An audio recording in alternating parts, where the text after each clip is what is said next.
Prehajamo na 7. točko, seznanitev s poročilom o volilni kampanji za lokalne volitve 2022 v občini Kamnik in predlog sklepa o delnem povračilu stroškov volilne kampanje organizatorjem oziroma kandidatom za volitve župana in organizatorjem list kandidatov za volitve članov občinskega sveta občine Kamnik v letu 2022. Poročilo in predlog sklepa sta objavljena v gradivu številka 4, predlagatelj župan, poročevalke pa Sanja Peklar, Alenka Babnik in pa Marija Kos. Besedo ima Sanja Peklar, izvoli. Hvala za besedo. Lepo pozdravljeni.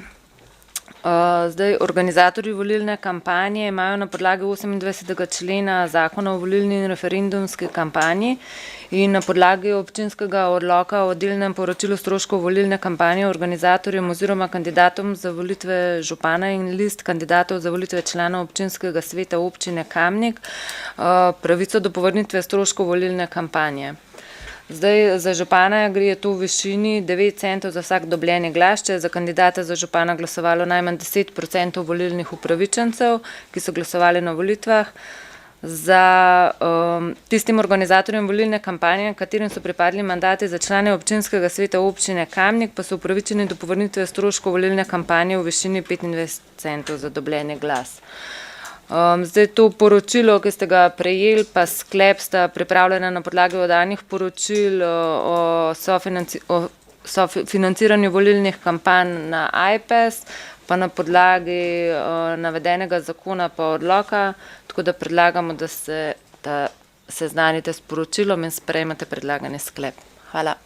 Hvala. Odpiram razpravo, delovna telesa, svetniške skupine, svetnice, svetniki. Ne, zaključujem razpravo, glasovali bomo o predlaganem sklepu. Občinski svet občine Kamnik se seznani s poročilom o volilni kampanji za lokalne volitve 2022 v občini Kamnik in pa občinski svet občine Kamnik sprejme sklep o delnem povračilu stroškov volilne kampanje organizatorjem oziroma kandidatom za volitve župana in organizatorjem list kandidatov za volitve članov občinskega sveta občine Kamnik v letu 2022. Glasujemo. Glasovanje poteka.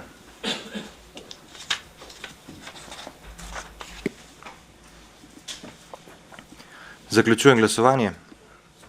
Za je glasovalo 29 svetnic in svetnikov, proti nihče. Ugotavljam, da je sklep sprejet in točka zaključena.